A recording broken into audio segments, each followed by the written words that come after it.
Uh, Good afternoon. Thank you for inviting me here. It was a very interesting topic. As far as I understand, I'm the last speaker for today, so I will try to talk about something probably highly positive. I have prepared this lecture in English, but as far as I understand, lots of people are listening to me in Ukrainian. So I will present this topic in Ukrainian, but the slides will be in English. I do hope you see the presentation. I do hope you hear me. You see my presentation, right? Сподіваюся, що все працює. Значить, це тема сьогоднішньої лекції. Мене звати This is the topic of today's lecture. My name is Alevtyna Kozachok. I have been working in the organization Open Cages of Ukraine, and I'm responsible for the project UA Plant-Based. Yesterday, you were listening to my colleague Olena, who told you a couple of words about our organization. So just some basic facts about our organization, who we are and what we are doing. Займається зоозахистом саме фермерських тварин, тобто тих тварин, які вирощують. Cages Ukraine, this is the organization working on protecting the farm animals. These are animals that are grown for fur, for some other purposes. We are a member of Animal International Organization that includes Poland, Denmark, Great Britain, France, Ukraine, and one more organization. And the focus of attention is farm animals, popularizing plant-based initiatives, plant-based advocacy, etc. Yesterday, Olena told you the principles of our activities. We try to follow the principle of effective altruism. And please, if you want to know more, get back to Olena's presentation. And for our effective performance, we got the award from Animal Charity Evaluators. It is an independent organization that is researches what organizations should be funded in order to spend this money in an efficient way. And the campaign actually was launched 2 years ago, but recently we have updated the logo and we have come up with the name UA Plant-Based. This is a campaign to develop the plant-based market as an alternative to meat, egg and milk and other products of animal origin. We cooperate with different producers, restaurants and shops. We deliver consultations for those who would like to introduce these products in the ratio or in the assortment of products in this or that shop. So we have a special campaign called Plant-Based Challenge, and you can subscribe to it, and for 10 days you will get the information how you can balance your nutrition if you want to introduce more plant-based product in it. Here you see the photos about our work. You have the publications, what are plant alternatives, what is the attitude of people to them, a couple of examples from media campaigns. These are our media articles. And if you are interested, you may go to our website and you find more about our activities. But definitely, the war changed, influenced our activities. Now it's a bit easier for us because we already can plan for a longer period of time. But at the beginning of the war, we suspended our activities because definitely business stopped, and we decided to concentrate in 3 areas. We started donating to different public organizations, providing assistance to civilians and military people. We were writing articles about these businesses and organizations, and we started working on vegan or plant food supplies in the army. This is the plan, what will be in my lecture. So I will mention the point why it is important and why these activities are going on, what organizations are involved in order to help the soldiers who do not eat meat. What are the solutions for the problem? And finally, I will share our experience on the corresponding petition or motion.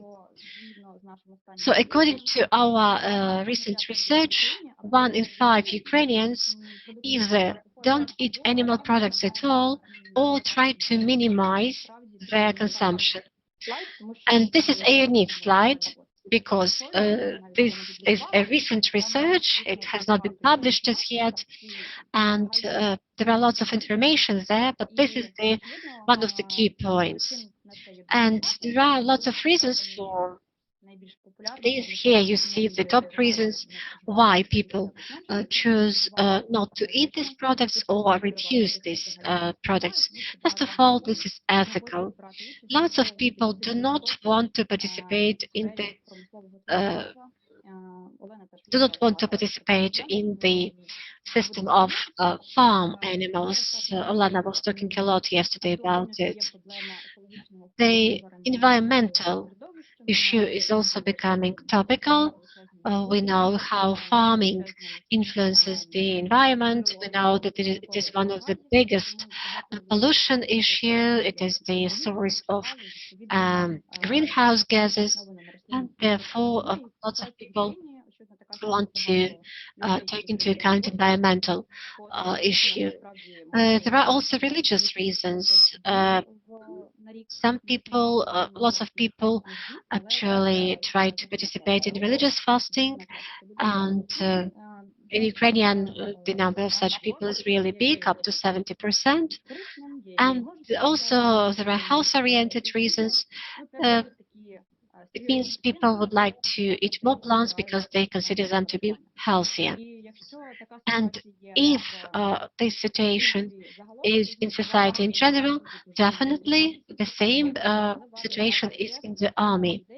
In the army, there are also lots of military people who do not consume meat or animal-based products.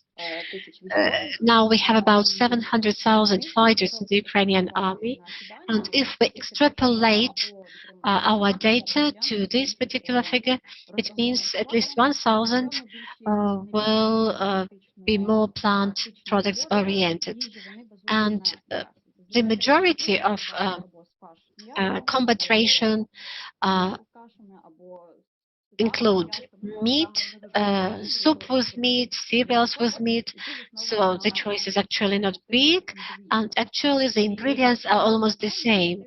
And up till now, the initiative was to make this combat ration more plant-based.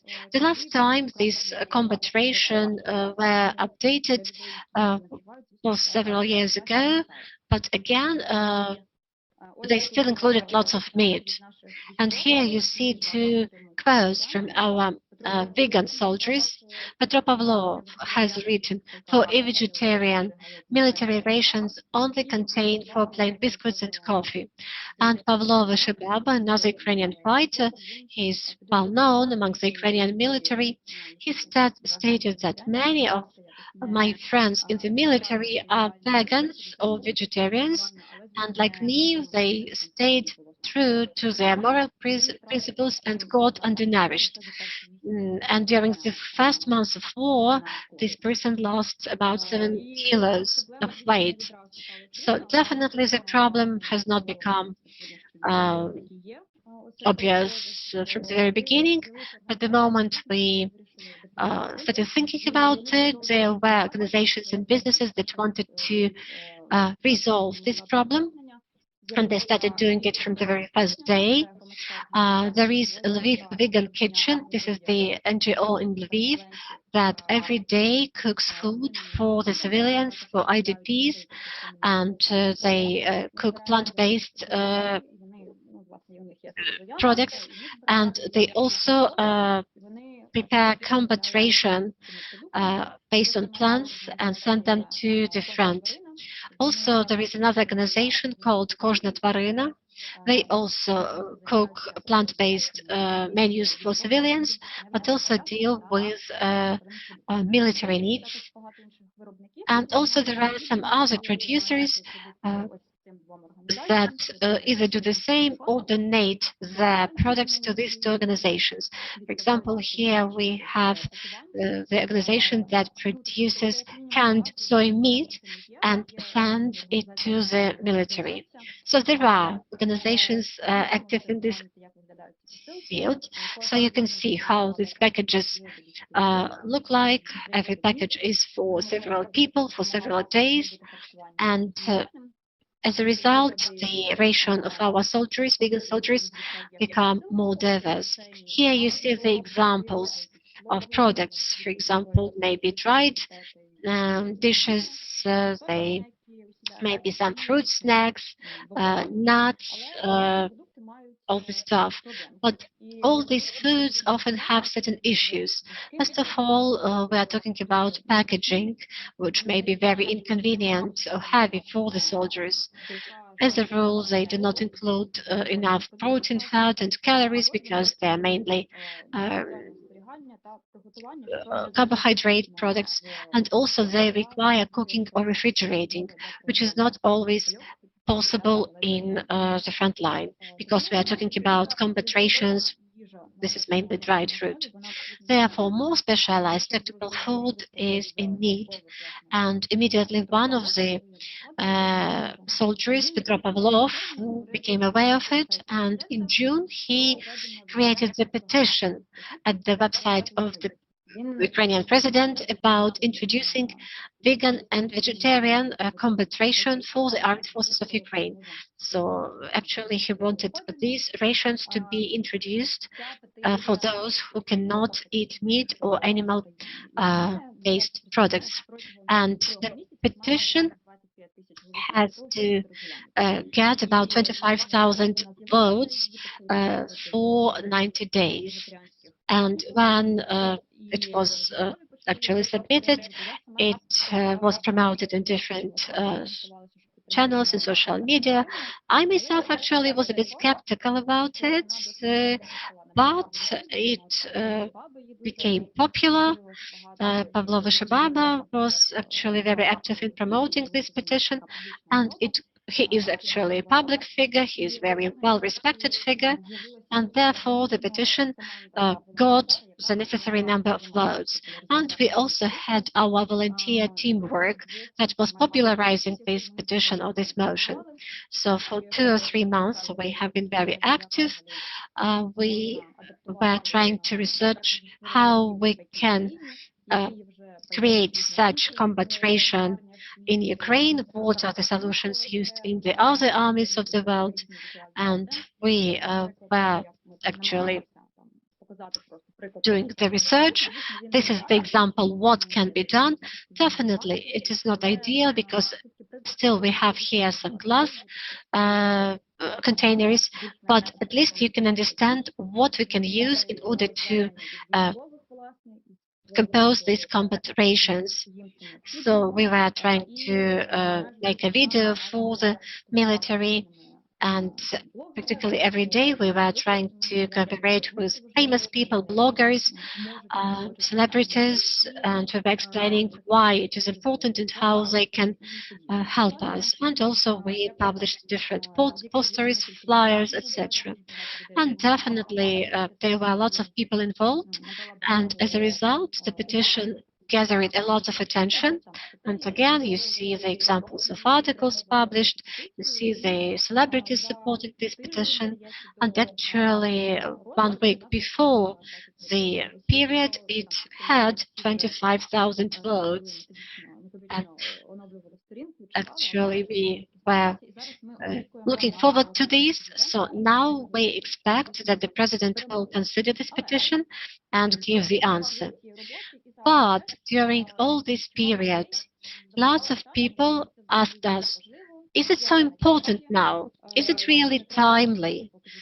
Shouldn't we wait till the end of war and later address this issue? Just because now there are some other pressing problems, and this is probably not the most pressing one.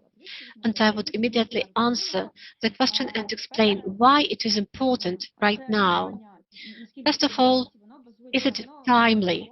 This question definitely is based on some sense and on some logic, but lots of people who ask this question think that the soldier has the only task. This is to survive, to come back alive.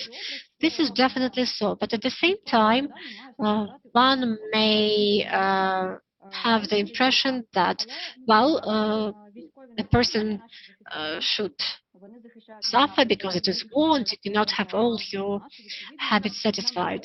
Well, it is understandable, but it is important to ensure some comfortable conditions for our soldiers in all the areas where it is possible. And we think it is important that if a person is fighting in the front line, this person should feel comfortable. And therefore, we would like to support all the soldiers who have different diets. You know that we have some soldiers coming from other countries. Definitely in America and in Great Britain, there are lots of people who keep to plant-based diet, and therefore they won't be able to consume the combat rations that we have, and if we do something for them, it will be just a plus for them. They definitely deserve nutritious diet, even if it is based on plant. And therefore, this issue definitely requires our attention. We have also heard from people saying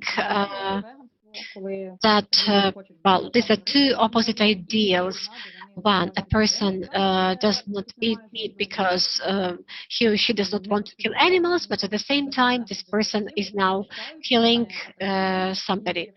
Well, this is not very clever idea because these are people who are fighting for the country, and the soldiers who had to drop their moral principles definitely feel very difficult, very heavy psychological load, and therefore we should do everything possible to make them feel comfortable, at least in those areas where we can interfere.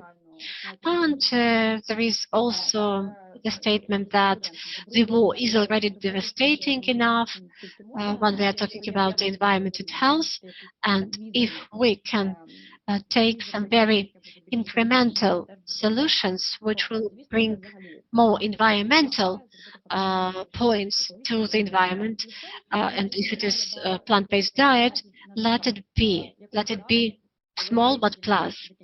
And definitely we cannot talk about certain dates when the war is over. So there is no after the war statement at the moment. So if the war is going on, it means we have to do what we can do here and now, even if we are talking about just 1,000 people. And here you see the examples of this combat ration, plant-based. They are in the US, in Israel, in Great Britain, because there are lots of people who adhere to plant-based diet, and the tactical kitchens cook such dishes, but also there are the combat rations that include these products. So these are examples of what can be done in Ukraine. Definitely we shall wait for the presidential response, and we know that there are organizations that have already designed some combat rations. So there are three variants of how we can approach the issue. To create analog combat rations to those we already have, to order from private companies, for example, those that produce such plant-based dishes for tourism, and also we can order them from other countries. It is definitely more expensive, but at the same time, it is quicker and we can do it immediately. We do hope the President will consider this petition, that the President will be able to understand why it is important and our soldiers will be able to get the food they like and they need. Now I would like to address those who are not from Ukraine. If you can support us, please do it. I understand that the world is already tired of this war in Ukraine, and please continue spreading the information about the war in Ukraine in social media. Please write about it in all the channels you have. Go to anti-war marches, and you may assist our soldiers. And definitely you can ask the plant producers or producers of plant-based products whether they can deliver them to Ukraine, and they can send either the products themselves, or they can send the for example, vegetables or cereals, and then we already process them here. Here you see the contact information where you can donate.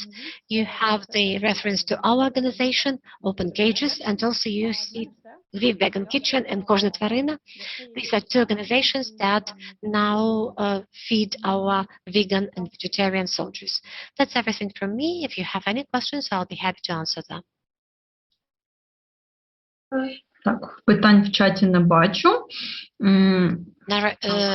We do not have any questions in the chat, but I see the statement that people do agree that vegans and vegetarians are fighting for their country, and that means that their needs should be taken into account as well. This is a very important topic. Thank you very much, Alevtyna. In case there are any other questions or comments, we'll probably send them individually. Thank you very much for your attention. Thank you. Thank you, Alevtyna. That was a really, really good presentation. So pleased you could join us. Thank you. And really, really important. Can the petition, can it be signed by people outside Ukraine? I have seen it. No, it cannot be signed. It can only be signed with people with like Ukrainian passports, and it already gathered all the necessary votes. So it's done. We are just waiting for